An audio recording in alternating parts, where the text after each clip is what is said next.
My entitled stranger demanded I let her child play with my expensive camera, smirking, "You should share, or you're just a bad person." When I refused, she grabbed it anyway, laughing. "What's the worst that could happen?" Her face turned white when it fell, and the store manager announced, "Actually, you just bought a $3,000 camera because you're fully liable for the damages." I've always been passionate about photography. Over the years, I invested in high-quality equipment, including a $3,000 camera that I cherished.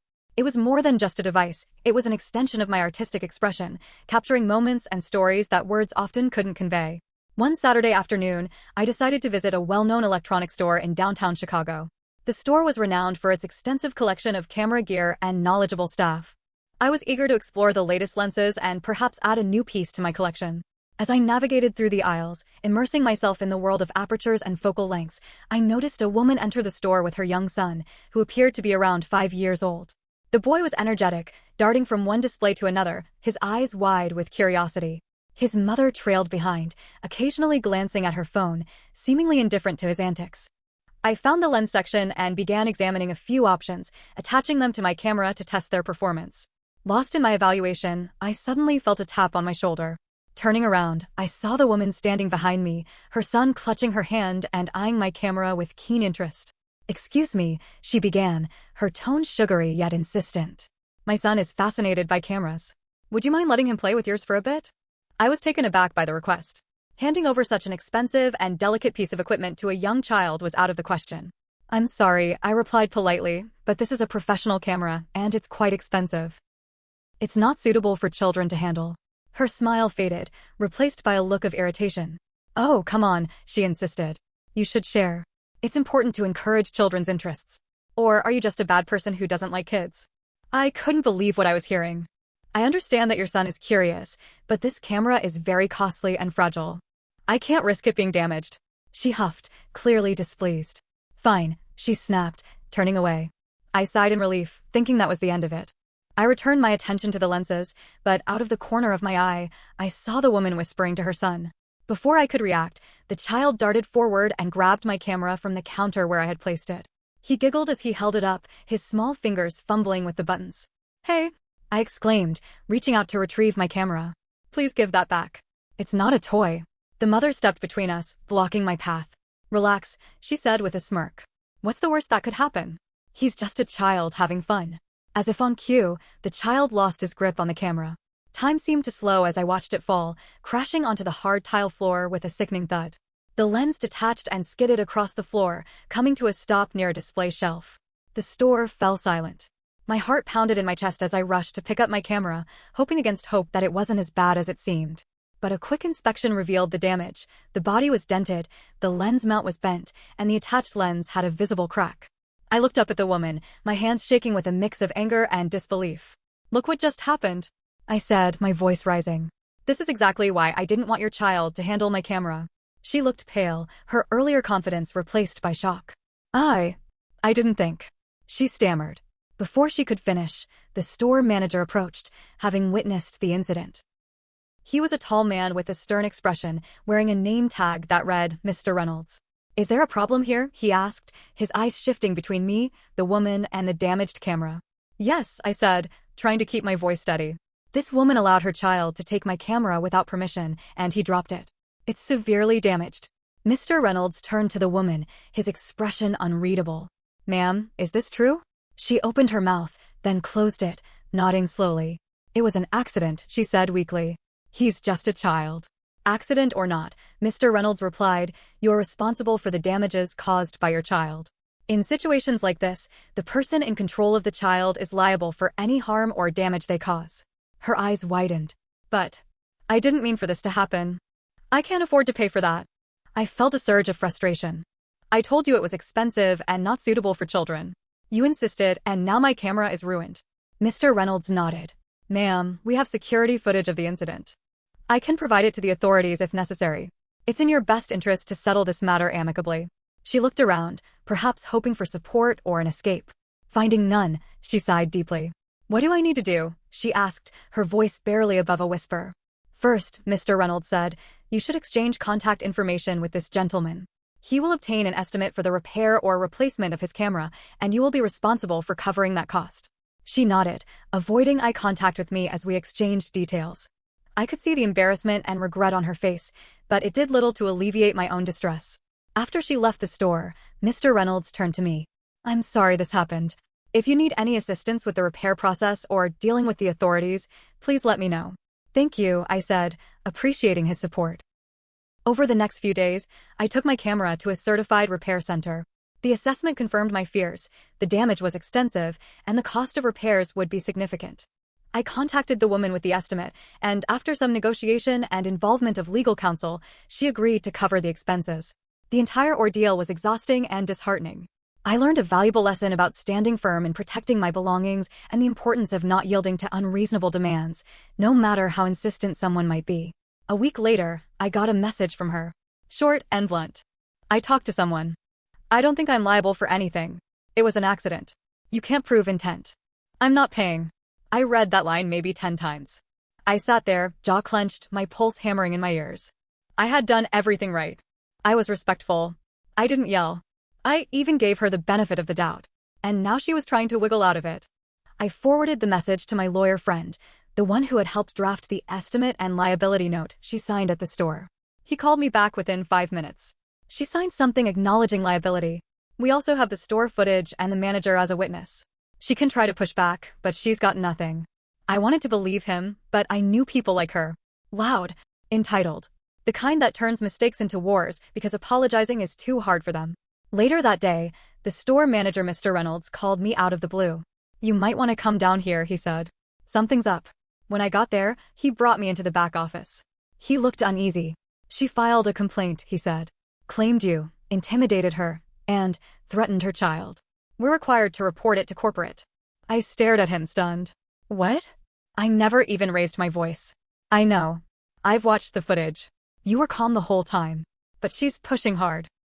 She even called corporate twice and left a voicemail accusing you of being aggressive." I felt like the floor had dropped out under me. Now I wasn't just dealing with damage costs. I was being accused of something serious. That night, I got an email from a corporate rep asking for my version of events. I sent the video. I attached her messages. I wrote out everything that had happened, sticking to the facts. No drama. Just the truth. 3 days later, corporate responded. They cleared me. Said the footage contradicted her claims and they considered the matter closed. Mr. Reynolds even followed up to apologize for the stress. But I wasn't celebrating. Because while I was being cleared, she was just getting started. The next message I got from her wasn't a reply about the damage cost. It was a screenshot. She had posted about me in a local mom's Facebook group. "Beware of this man at the downtown electronics store. He screamed at my son and threatened me over a camera. He scared my little boy to tears.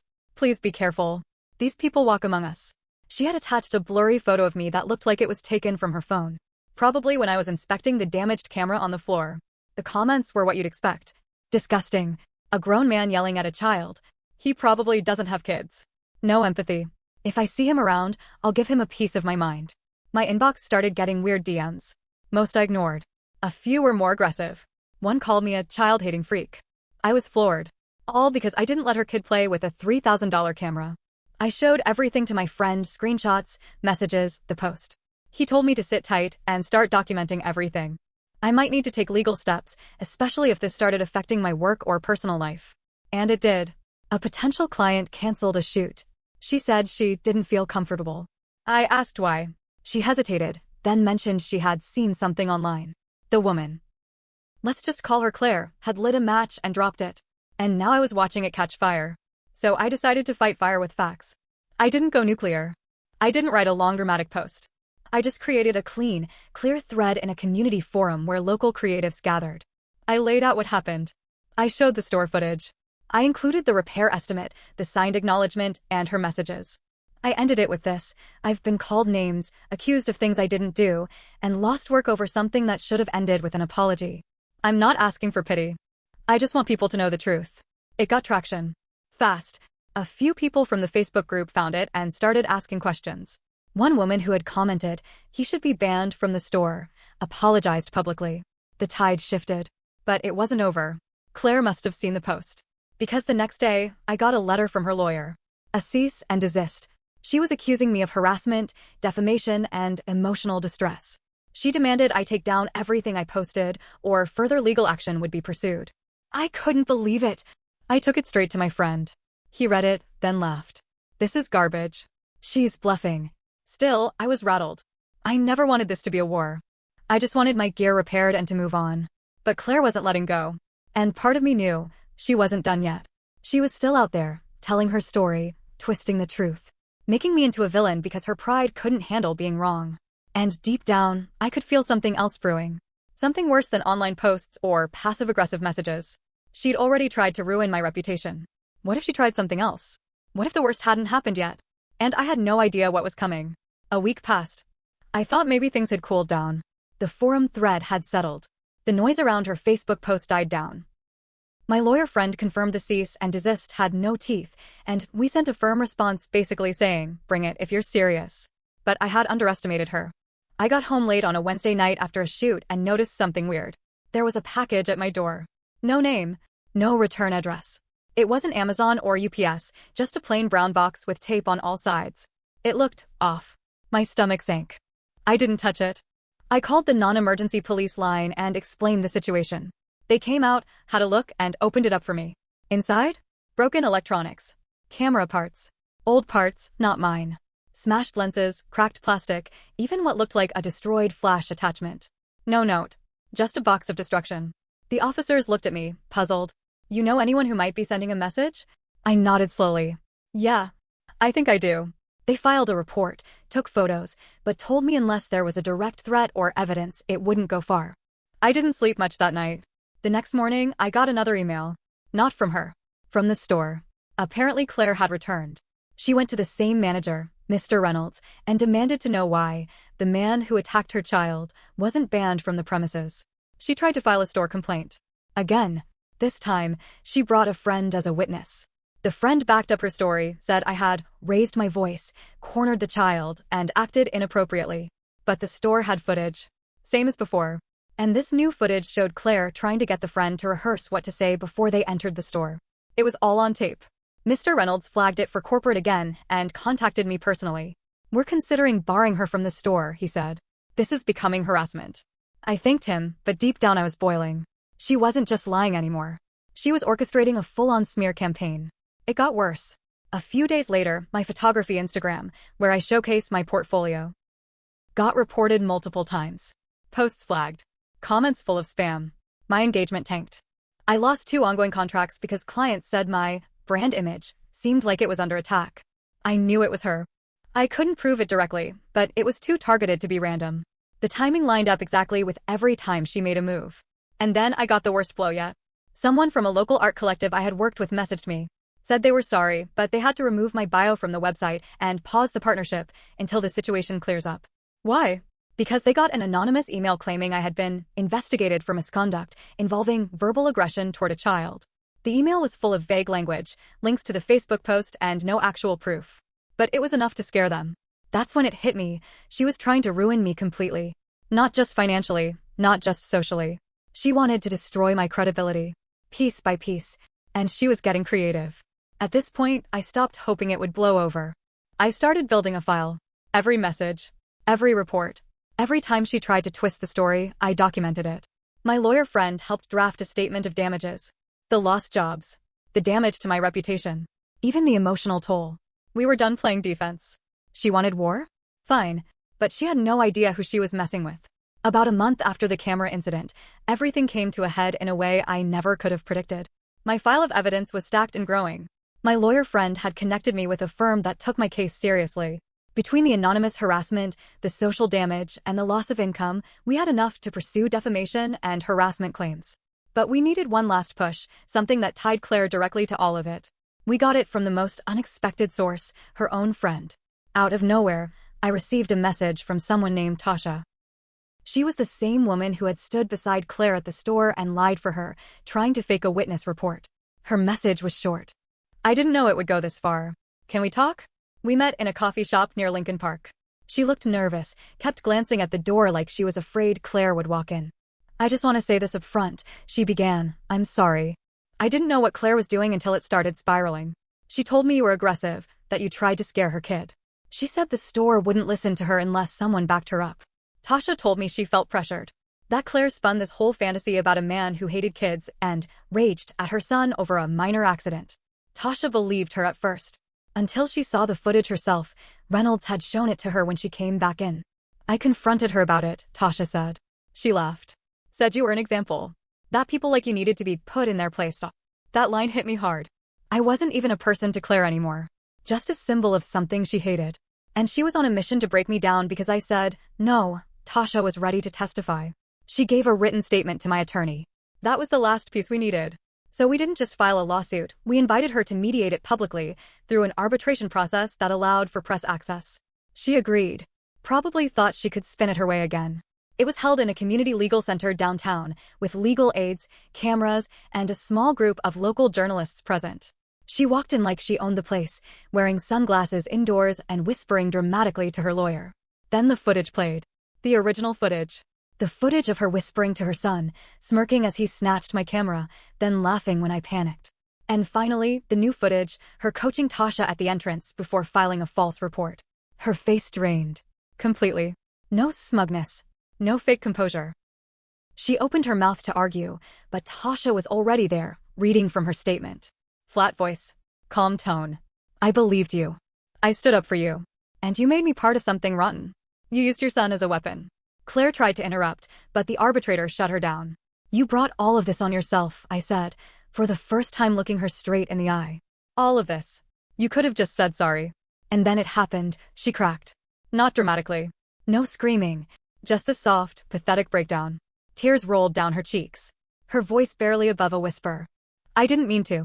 I was just tired. Everything's been falling apart. I lost my job. My ex is taking me to court. My parents cut me off. I just wanted to feel like I had control over something. There it was. The whole mess laid bare. Not an excuse. Just desperation, misdirected at the nearest target. Me. Her lawyer tried to salvage what he could. Settled fast. She agreed to pay restitution for damages and defamation. Had to issue a formal public apology through the same channels where she trashed me. When we walked out, the journalists were waiting. Tasha slipped away quietly. Claire hid behind her lawyer. I didn't speak to the cameras. I didn't need to. The apology went out the next week. It wasn't perfect, but it was real. She admitted to fabricating stories, defaming me, and causing damage intentionally. It was shared widely, and I got a few of the clients back who'd ghosted me. The art collective reinstated me. Slowly, my name was cleared. But the scars were still there. I wasn't angry. Not anymore. I was tired. This wasn't just about a camera. It was about the quiet ways someone can strip your dignity, your name, your work, piece by piece, because they think they'll get away with it. Claire's son, the little boy, probably won't remember any of it. But I'll always remember how her pride turned into poison. How her refusal to accept a no almost ruined someone she'd never even met before that day. Mr. Reynolds sent me a note a few weeks later. Just a simple line, glad justice showed up, even if it took the long road. Same here, Mr. Reynolds. If there's one thing I learned, it's this. When someone tries to destroy your reputation, your name, your life, you fight back. Not with rage. With facts, with truth, and with everything you've got. I'm not sure if I feel victorious. Or even whole again. But I'm standing. And sometimes that's enough.